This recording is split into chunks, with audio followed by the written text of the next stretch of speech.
I first heard this story from my father-in-law, well before any thoughts of this channel ever came about.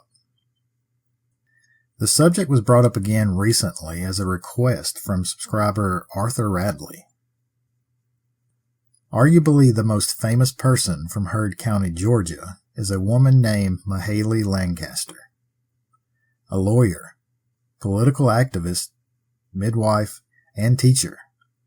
Miss Mahaley was even the first female to run for state legislature in the state of Georgia. And even though she didn't win, many of the things she campaigned on eventually came to pass.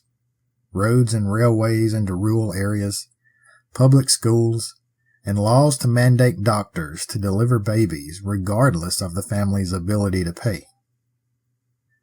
Most elderly people within a 50-mile radius, if not more, know the name as soon as it's spoken, and there are still some that remember visiting Miss Mahaley, my father-in-law's family being one of them. Miss Mahaley's road and front yard was always lined with visitors, but not because of any of the things already mentioned. You see, in these parts, Mayhayley Lancaster was known far and wide as a fortune teller, a seer, the self-proclaimed Oracle of the Ages.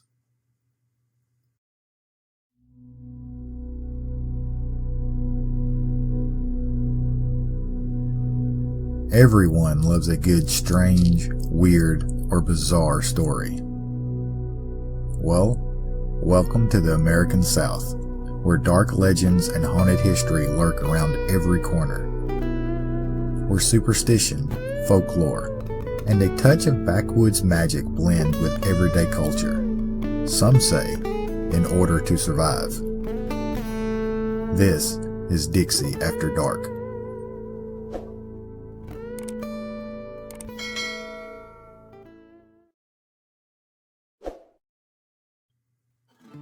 Amanda Mayhayley Lancaster was born October 18, 1875 in Franklin, Georgia. Her namesake, great-grandmother Mahaley Lancaster, came to the area after the death of her husband. That, with a good amount of children, Mahaley was granted 2 drawings in the 1827 land lottery and brought her family to settle in Georgia in what is now Troup and Heard counties. She passed away in 1861, and 14 years later, Mahaley was born. Mahaley was born to John and Harriet Lancaster, and was the third of 11 children.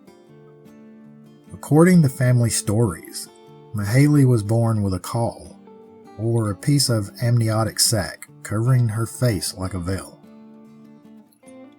In European folk traditions, this would be an omen that the child would grow to have psychic abilities, what they called the second sight.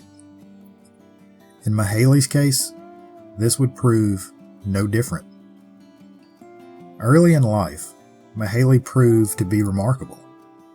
Local reports have her doing very well with grades in school, and graduating with multiple awards.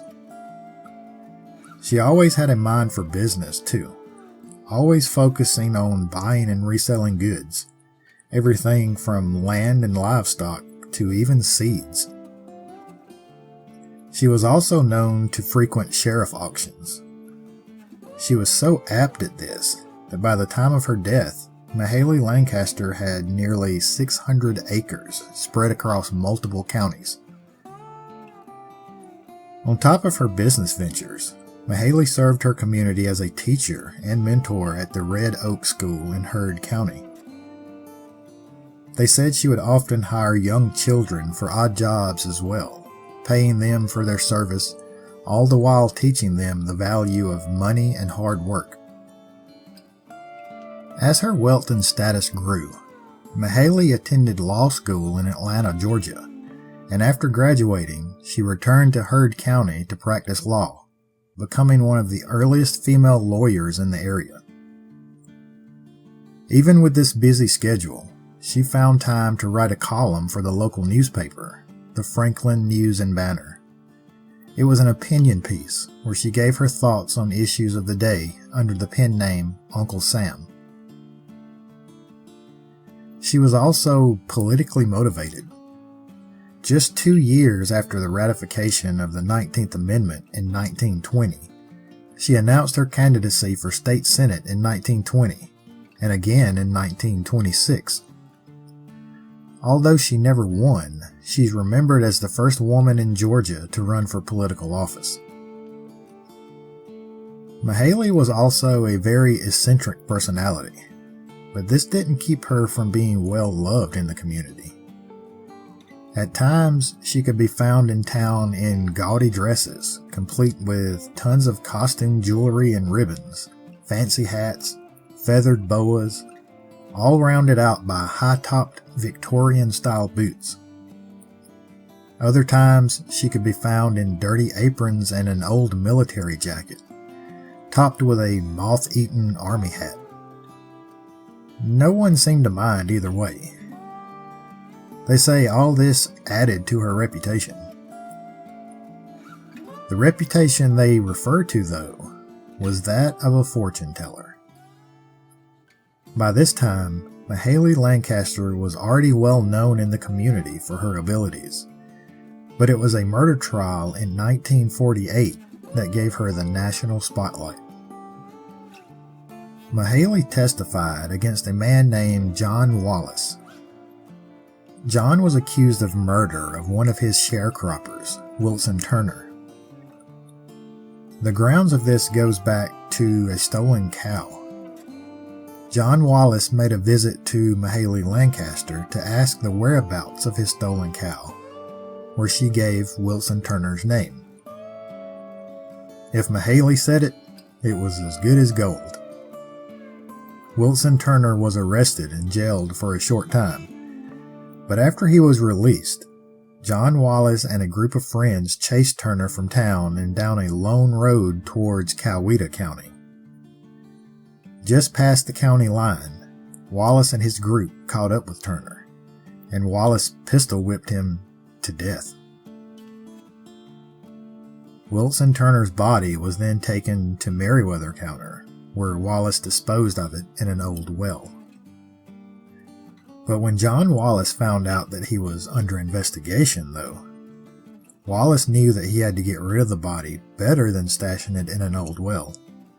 But he couldn't remember the exact location of the well. It was then that he returned to Mayhayley Lancaster to find out where exactly it was. Now, law enforcement knew that it wasn't just upstanding citizens that sought out Miss Mahaley for assistance, and it wasn't long before the investigation uncovered several visits to the Oracle of the Ages by John Wallace. After a brief interview, the police realized that Mayhayley Lancaster knew more about the murder than they did, and Miss Mahaley was brought in, not as an accomplice though, but as an expert witness for the prosecution.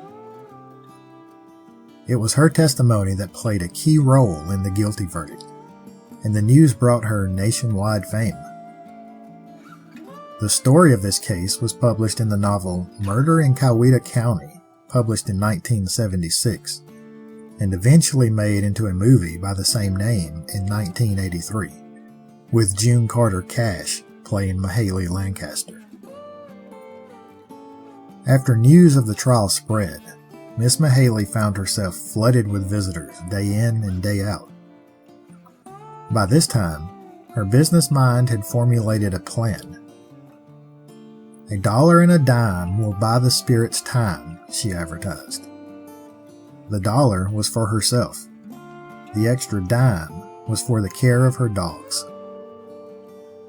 Mahaley's usual visitors asked about missing items, relationship predictions, or health concerns, and it said Mahaley was very, very accurate.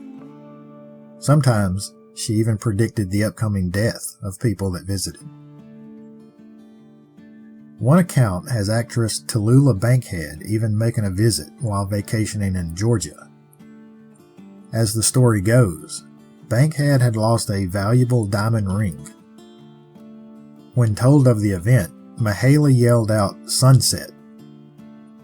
Mahaley then regathered herself and went on to describe a quilt, a very specific quilt that Bankhead seemed to recognize. It's then said that Bankhead immediately packed her bags and traveled to the family home where she was raised, an estate in Jasper, Alabama, an estate named Sunset, no less. There, in an old trunk in the attic, she found her lost ring, folded up in a quilt that matched Mahaley's description. Another story has a distraught family visiting Mahaley. Their son was away in World War II and was missing in Europe. The family was quickly moved to the front of the line by the others outside.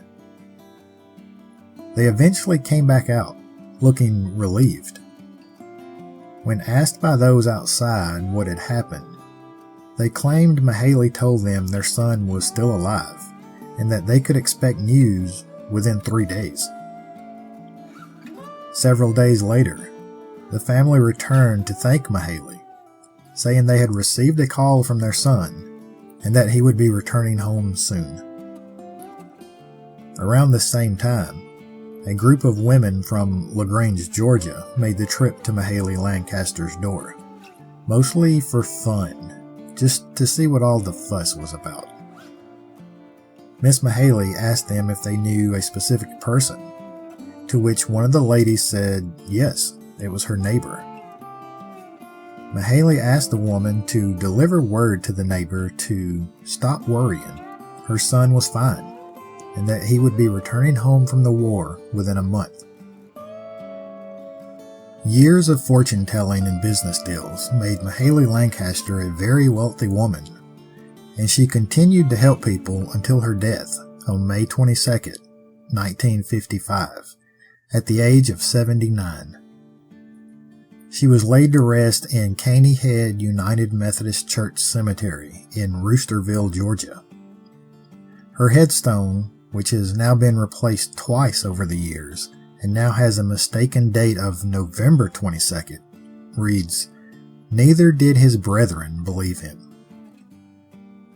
Although that hints at maybe a group of people that didn't believe in Mahaley's tellings and predictions, people still visit the grave today, some leaving $1 and a dime for her services, even 2 generations later.